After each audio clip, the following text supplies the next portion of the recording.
When I was 12, a trip to the grocery store with my mother meant standing in line behind an old woman with lavender hair. A whole generation of grandmothers did this, and I never once learned why. While we waited, I would pull a copy of the Weekly World News off the rack, where it always sat between the Star and the Inquirer, and beg my mother for the $2 cover charge. She always caved. The whole ride home, I would explain that Bat Boy had been seen with Elvis at a Waffle House in rural Alabama, that it was absolutely real and true, and that the government was covering it up. I believed every word of it. Even at 12, I was a little tinfoil hat nutter. I am still that kid. The hat fits better, and the checkout line is now the entire internet. But nothing else has changed. There is a photograph going around right now of the President of the United States in the Rose Garden, standing between two 7-foot men with snow-white skin, platinum hair past their shoulders, and red coats heavy with gold. I have looked at it more times than I want to admit. Here's the one difference between me and the kid in that grocery line. The kid was sure. He knew about Bat Boy. I have no idea what I am looking at. Nobody does. That is the scary part. I am not going to tell you it is fake. I am not going to tell you it is real. I started this morning laughing at it. I am not laughing now. It is 9 in the morning as I write this. The photo had already been loose on the internet for hours by the time it reached my feed, and it did not arrive alone. It came wrapped in jokes. Sir Escanor, Hopium Slayer, had a run of memes going that were criminally funny. Jack Napier had already christened the two pale gentlemen the official delegation from Rivendell, which had me laughing to the point of tears. I did the only honorable thing and started making my own shitpost memes. Thank God our president is going to take Mordor head-on this time. For about 20 minutes, I was a happy man. A guy in a chair laughing at his own jokes is close to the purest thing a person can be. Then I clicked one tab too far and landed on a news story from 2014. The laughing stopped, and things got weird. In January 2014, Iran's semi-official Fars news agency ran a story explaining that the United States government has been secretly run by extraterrestrials since 1945. This is a real news agency. Real people read it. They filed the story under Space. According to Fars, leaked Snowden documents proved a race of aliens had been steering American policy for decades. The aliens helped Nazi Germany build advanced submarines in the 1930s. They lost the war alongside the Germans. They regrouped in Nevada, as anyone would. In 1954, they sat down with President Eisenhower and made the arrangement official. The entire NSA surveillance program, Fars explained, exists to keep you from noticing them while they finish what one document called the final phase. The aliens running the country had a name: the Tall Whites. Tall, white-skinned, 7 feet, platinum hair. That is the 2014 description. It is also the photo on your screen this week. I'm probably the only person that gets this joke. I told it anyway. I looked at the photo I had spent all morning turning into jokes. Then I looked at the Iranian story. A wire editor in Tehran had filed my entire morning of comedy as a sober news report a decade before I got there. Fars is the same outlet that once ran an Onion satire as real news, so plenty of people read the alien story, laughed, and moved on. Whether they were right to is not the point. The point is the shape of it. Tall, pale visitors, a hidden deal, a government that knows and will not say. That shape set into the culture 12 years ago and hardened.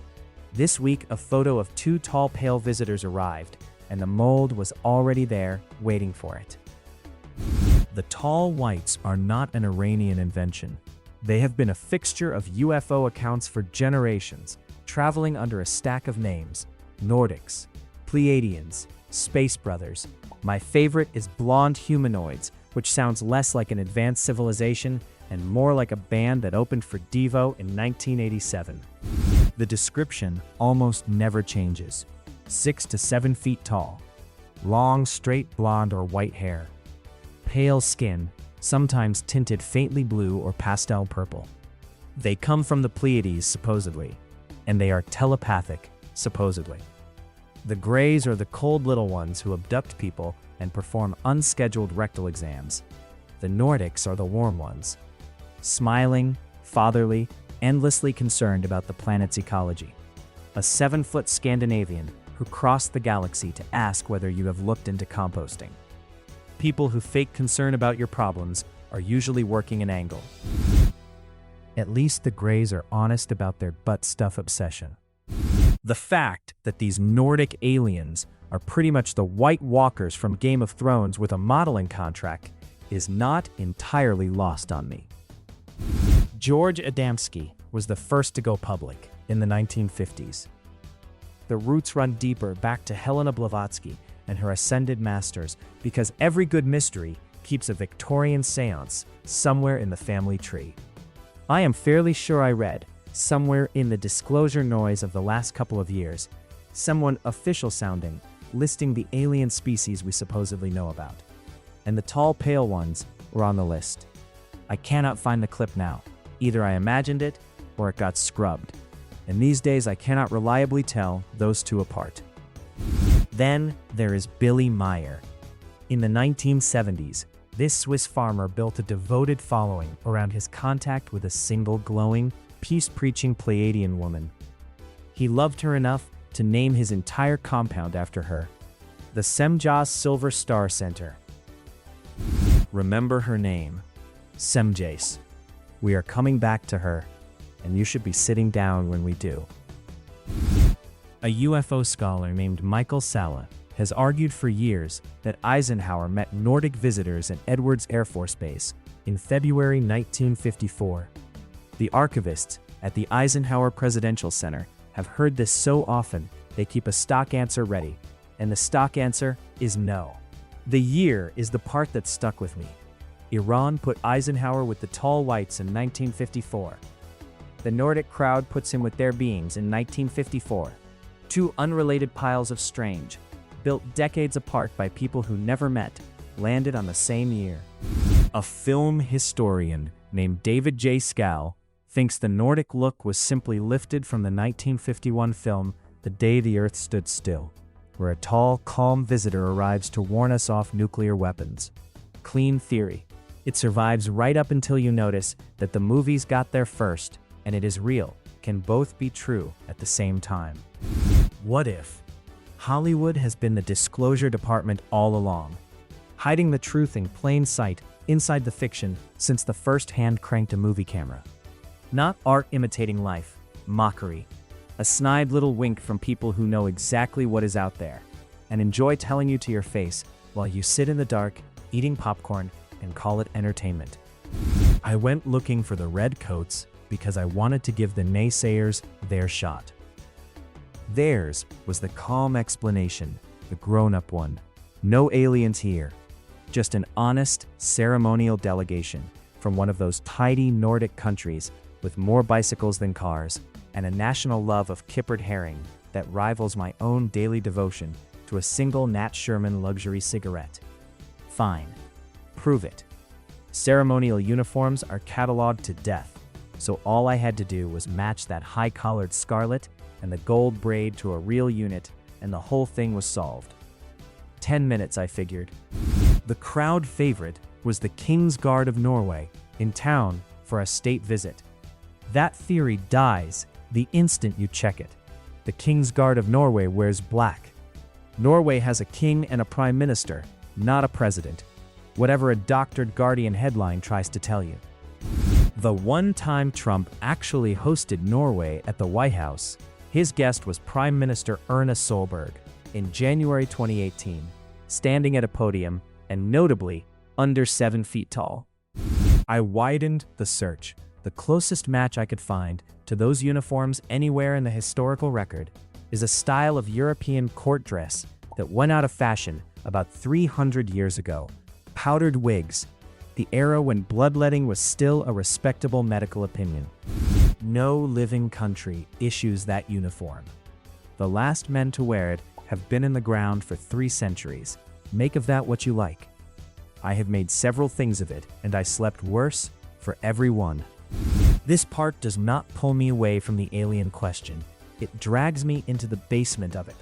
A hoax this good makes no sense as a hoax. A photo this strange makes no sense as a leak. And the harder I look at how the thing actually moved, the worse both options get. Start with the questions nobody is saying out loud. If somebody faked this, why? You do not spend that kind of effort to fool the world for an afternoon. And having faked it, why post it and then delete it 90 seconds later? Like a man who robs a bank and immediately mails the money back. Who posted it in the first place? Every article I found tells the identical story, walks up to the same wall, and stops. It went up on X. It came down within minutes. Somewhere inside that keyhole of time, it went off like a flashbulb the size of a continent. I have spent 10 years making things on the internet, and that is not how any of this works. Virality is a fire, and fire needs 3 things: fuel, air, and time on the ground to catch. A post that lives for 4 minutes is a lit match dropped in a downpour. It does not burn down the world. This one did. That leaves 2 doors, and I do not like the look of either. Behind the first, somebody with an enormous hand made sure it spread. Behind the second, it was an image the human eye simply could not put down, the way you cannot look away from a car wrapped around a telephone pole. They both open onto something built on purpose. Then there is the orphan problem. I read a dozen write-ups. Not one names the account that posted the single most discussed photograph on Earth.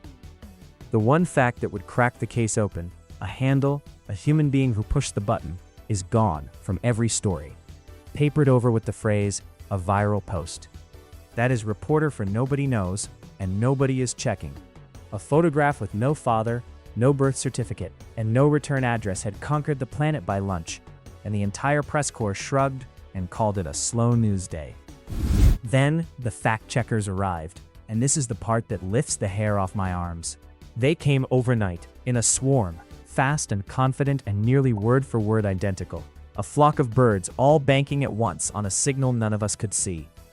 AI generated, they announced. Case closed. Read past the headline and the certainty drains straight through the floor. The metadata does not carry the fingerprints a generated image is supposed to leave behind. Several of those same outlets admit, way down where they hope you stop reading, that nothing about it is actually conclusive.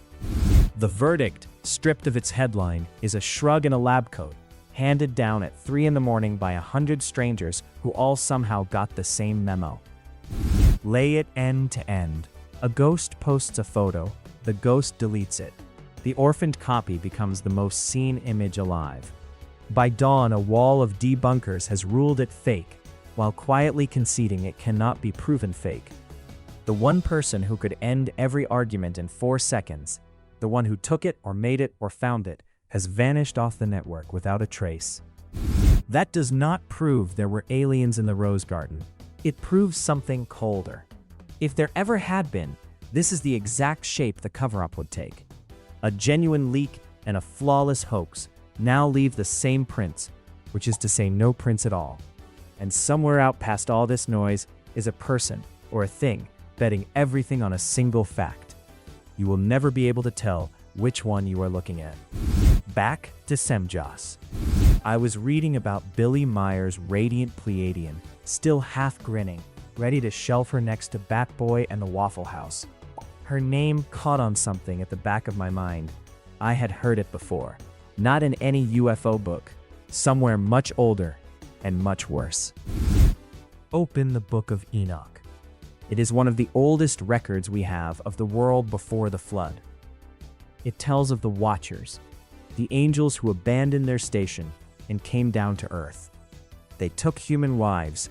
They fathered the Nephilim, a race of giants. They taught mankind the things mankind was never meant to have. How to forge weapons, how to wage war, how to enchant. The angel who led them, the chief of the 200, the one who organized the rebellion and pulled heaven down into the dirt, is named in the manuscripts Semyaza, sometimes Shemyaza. In the old Slavonic copies of Enoch, his name is written Semyaza. Semjaza. I have searched, and I cannot find one other living person who has set those two names side by side. A Swiss farmer's gorgeous, telepathic, eco-conscious space angel carries the same name, syllable for syllable, as the Field Marshal of the Fallen. The whole internet was too busy making Game of Thrones meme jokes to look it up. So was I. I made the jokes. I am not above any of this. I looked, and once you see it, you cannot unsee it. I have argued for years, to anyone who would sit still long enough, that the things we call aliens are not aliens. The Greys, the Nordics, the Tall Whites, Billy Meyer's blowing space angel, all of them are the same beings the ancients met and named correctly the first time. Not visitors from a distant star. Fallen ones, watchers, the sons of God from Genesis 6, who came down once already and ruined the world so completely that it had to be drowned. Look at the photo one more time. Two tall, pale men beside the most powerful man on Earth, in uniforms no nation alive will claim, presented to the public like a state visit. If they are not Norwegians, not cosplayers, and not a hoax, if they are exactly what Iran called tall whites and what Billy Meyer called semjas, then answer me one question. How do you tell the difference between a kindly space brother and a blood-drinking monster that got kicked out of heaven? You don't. That is the trick. That has always been the trick. The photo gets leaked, maybe by accident, maybe because the people who run things have always enjoyed waving the truth in our faces and watching us laugh it off. Then the same hand that leaked it stamps it AI by lunch, and now you will never know which it was. It is just AI is the most powerful sentence anyone has ever invented. It buries a hoax, and it buries the truth equally well. The perfect cover is the one where the evidence and the denial arrive in the same envelope. Most people will laugh at the demon idea, and they will laugh hard because the alternative costs them something and a commemorative plate costs $19.99. They are suckers for alien crap. They will wave the whole thing off and drive to Walmart for the merch. And aliens are here to save US t-shirt, sizes up to 4XL. A commemorative plate of Trump and the Nordic delegates shaking hands over a historic peace accord. Perfect for the wall above the mantle, right beside the good china. Nobody sells a plate of the Watchers of Genesis. That design does not move units. The smiling and the peace talk and the ecology lectures are the sales pitch. The product they actually want is your worship. It is what they came for in the garden and what they offered in the desert when they laid every kingdom on earth at the feet of a carpenter and he told them no. And it is what they are after now. They did not come to save anyone.